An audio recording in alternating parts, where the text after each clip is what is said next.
สวัสดีค่ะคุณผู้ชมกลับเข้าสู่ช่องมาดามทีชาแนลอีกครั้งนะคะกับเปิดกลุ่มซิงโกเนียมของเราค่ะเมื่อวานนี้พูดเป็นน้ำไหลไฟดับไปแล้วหมดแรงต่อคลิปเดียวไม่จบค่ะก็เลยมาทำ EP ย่อยให้คุณผู้ชมเนาะมาดูกันว่ากลุ่มซิงโกเนียมของติ้งมีอะไรอย่างไรบ้างที่อยากโชว์นะคะ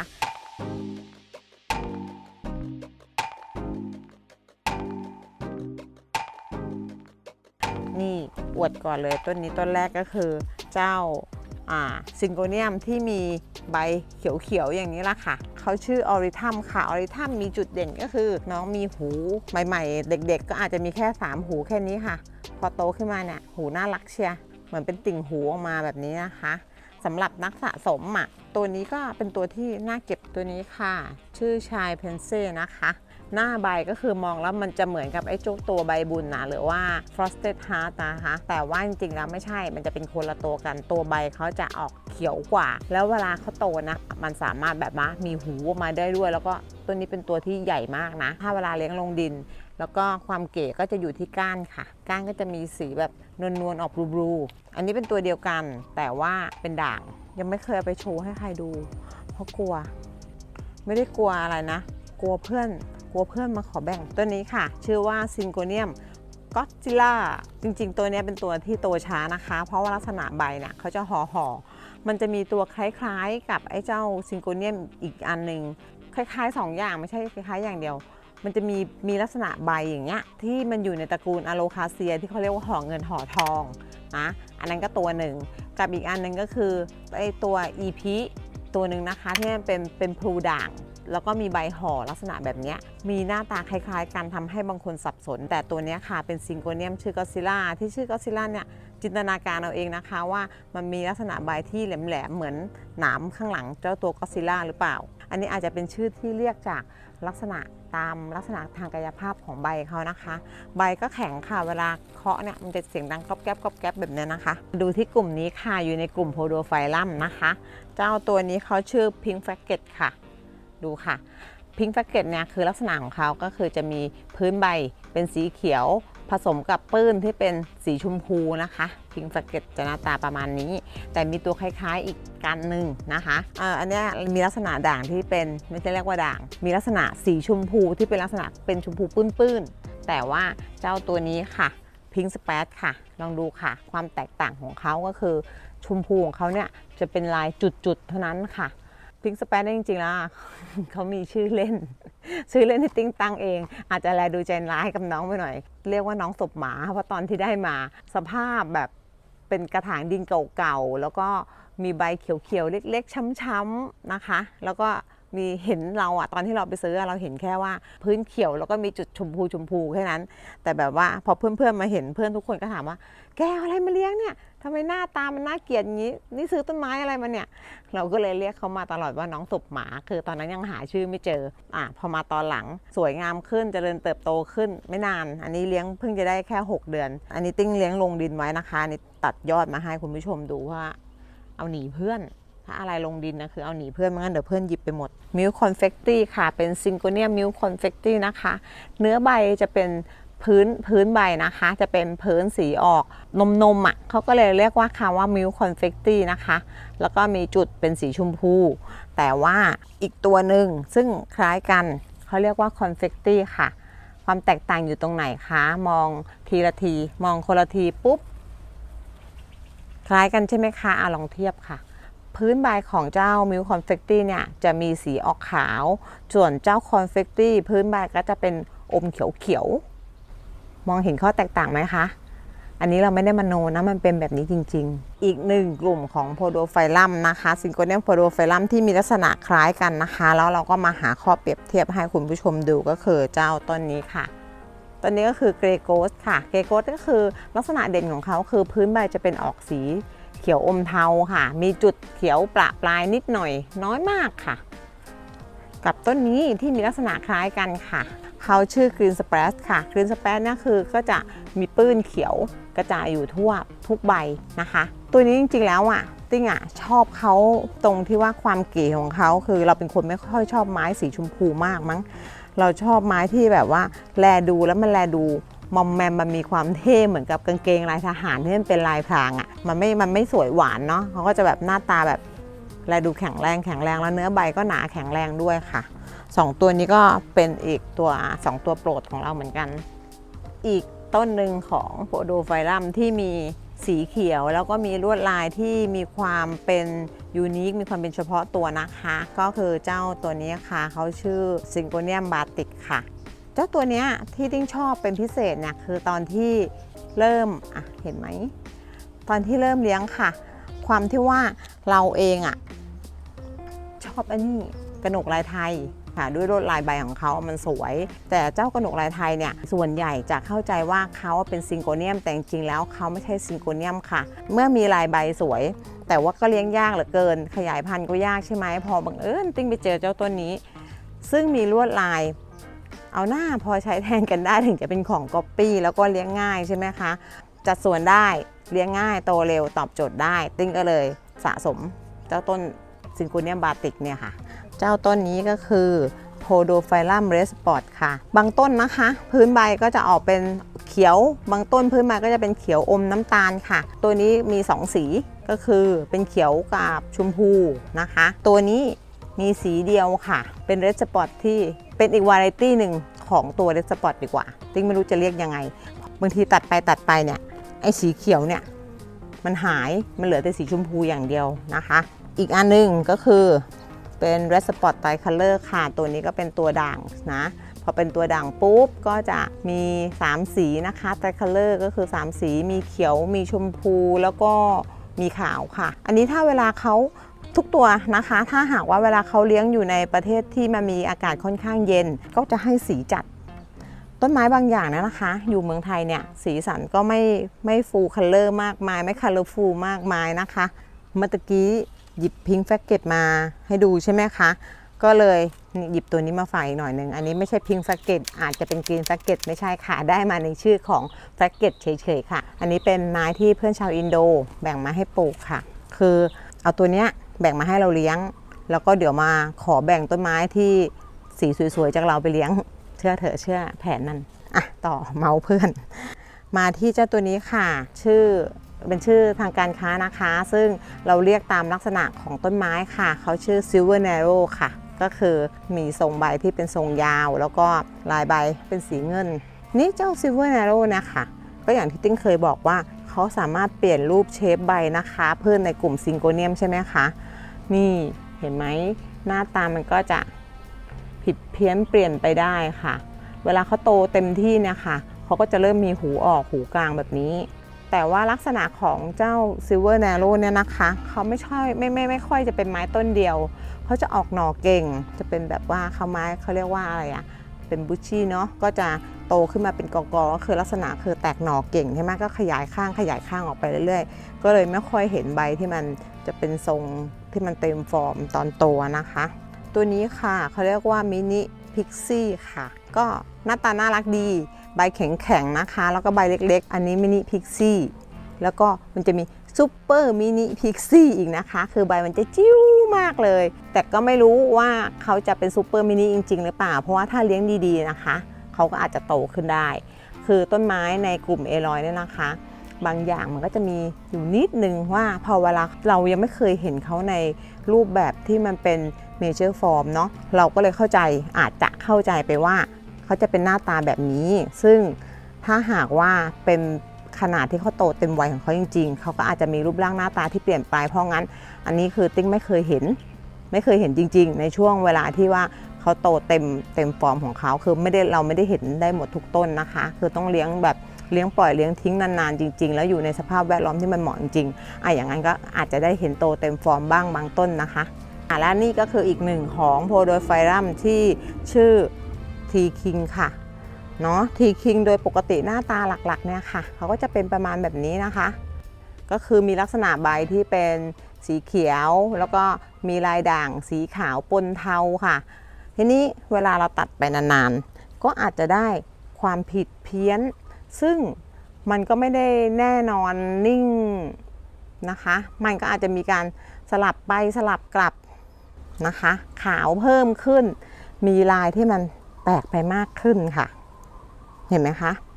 แต่พอเวลาบางทีเนี่ยเลี้ยงไปพอโตๆกลับมาเป็นเหมือนเดิม หรือมีทรงใบที่มันพิกลพิการซึ่งเป็นความที่แบบว่ามันเป็นความหวังใหม่ของหมู่บ้านที่อยากจะให้มันพิกลพิการแปลกไปนะคะลายนะคะเนี่ยอย่างในต้นเดียวกันเนี่ยเห็นปะคะนะมีหลายใบแต่ละใบก็อาจจะมีลายที่มัน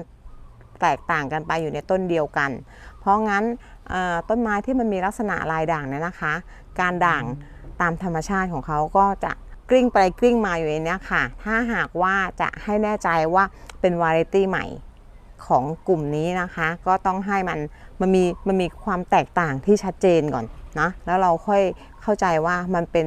อีกเบอร์หนึ่งเป็นอีกวาไรตี้หนึ่งค่ะอันนี้เป็นซิงโกเนียมอีกต้นหนึ่งที่เป็นที่โปรดปรานของเราเนื่องจากความแตกต่างของรูปทรงใบนะคะอันนี้ชื่อซิงโกเนียมสเตเยอร์มาคิไอค่ะทรงใบแปลกแล้วก็ฟอร์มใบสวยค่ะเราไม่ใช่สายหวานเราก็เลยชอบไม้สายเขียวๆตัวนี้อีกตัวหนึ่ง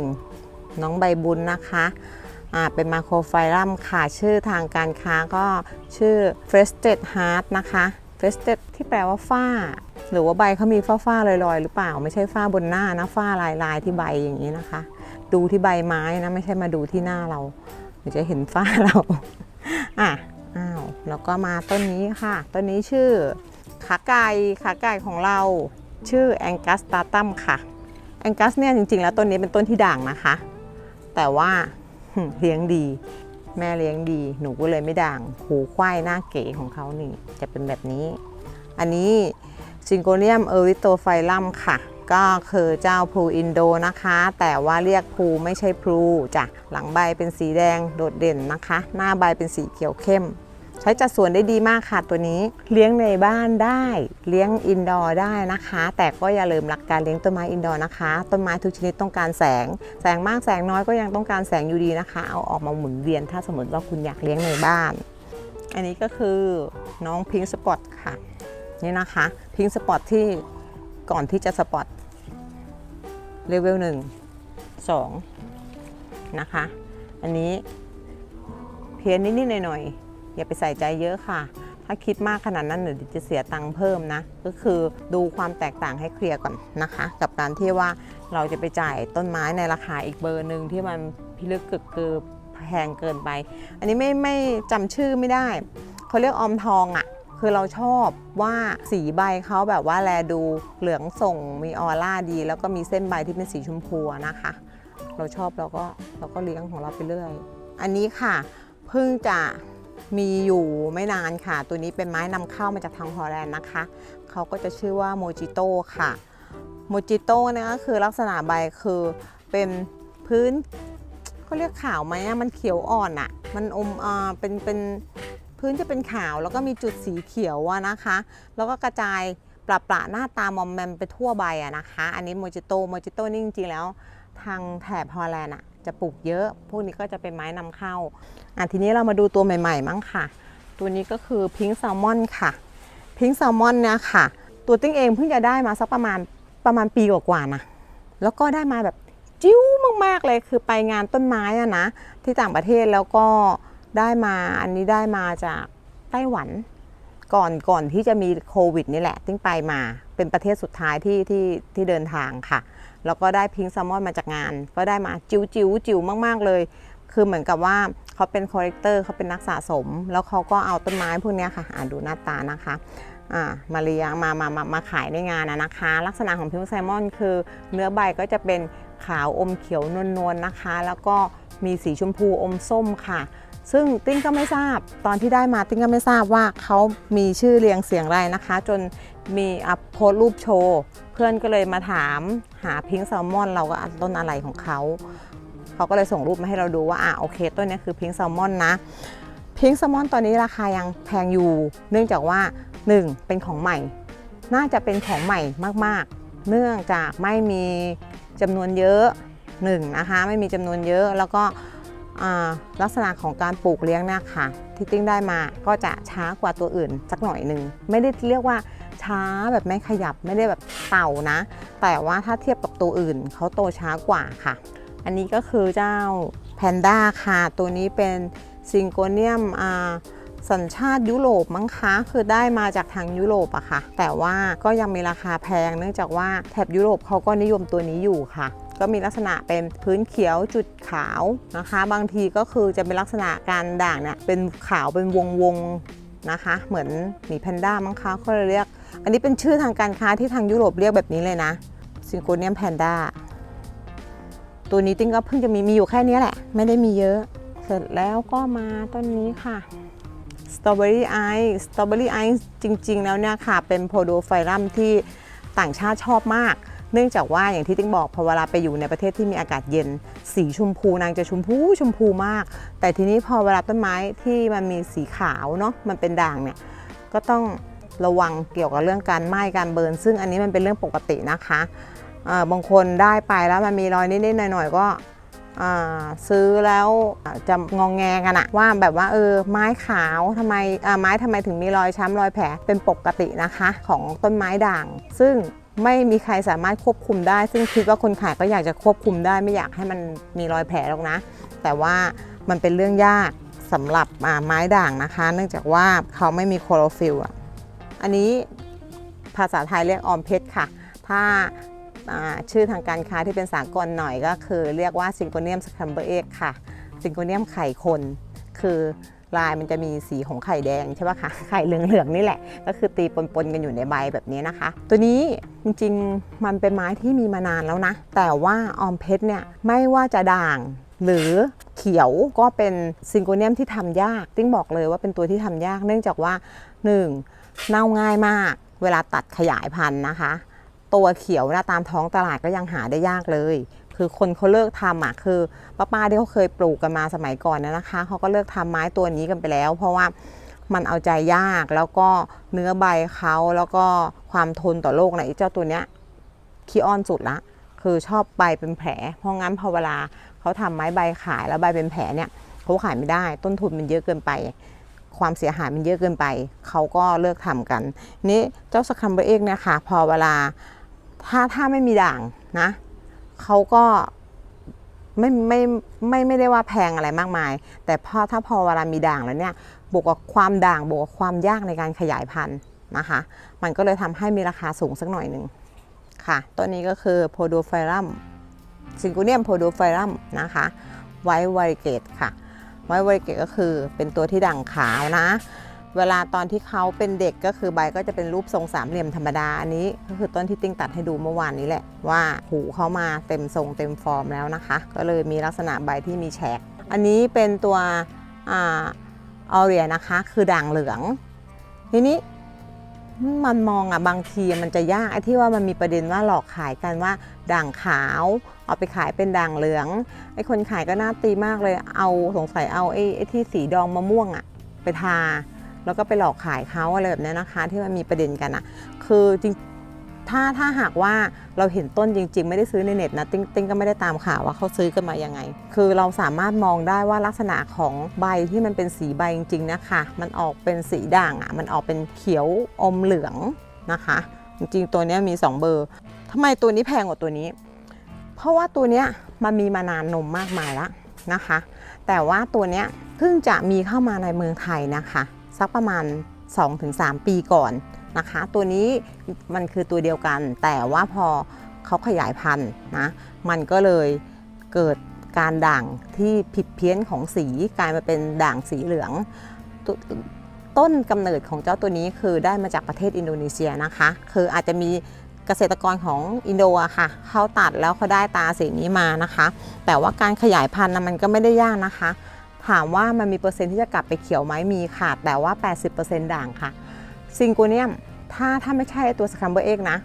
เท่าที่ติ้งตัดมาตัวไหนที่ติ้งเลี้ยงมานานแล้วติ้งว่าเปอร์เซ็นต์ด่างเขาค่อนข้างดีทีเดียวแหละค่ะอันนี้คือส่วนหนึ่งของสะสมที่ตัวเองแบบว่าสามารถรวบรวมได้ในบริเวณสวนฝั่งนี้นะคะบางส่วนก็คือติ้งเอาไปทำเป็นไม้แมสเป็นไม้จำนวนแล้วเนาะก็ไม่ได้เก็บมาให้คุณผู้ชมดูค่ะสำหรับวันนี้ค่ะก็ซิงโกเนียมฝากไว้ว่าเขาเป็นของที่เลี้ยงง่ายโตง่ายนะคะแล้วก็โรคพืช ก็จัดว่าน้อยนะคะนางก็เป็นไม้ที่เหมาะกับมือใหม่นะคะมือใหม่นี่หมายความว่าคนที่หัดเลี้ยงต้นไม้นะไม่ใช่หัดขายต้นไม้นะคะเวลาเราจะซื้อเนี่ยนะคะเราก็ตั้งสติหน่อยดูที่มาที่ไปของต้นไม้หน่อยอย่างวันนี้ติ้งเอามาแบ่งปันให้ดูแล้วเนาะว่าต้นนี้มีที่มาที่ไปยังไงนะคะตอนนี้ต้นไม้ราคาสูงนะน้องๆมือใหม่ก็ซื้อต้นไม้หาข้อมูลกันสักนิดนึงค่ะใจเย็นๆแล้วเดี๋ยวอีกคลิปนึงยังไม่จบเพราะแต่ว่าแสงมันหมดแล้วนะจะมาเล่าให้ฟังถึงวิธีการเลี้ยงเจ้าต้นไม้ที่เลี้ยงแสนง่ายนี่แหละค่ะโอเคค่ะวันนี้จบก่อนค่ะก่อนที่พระอาทิตย์จะตกดินค่ะขอบคุณมากนะคะกับการติดตามค่ะสวัสดีค่ะ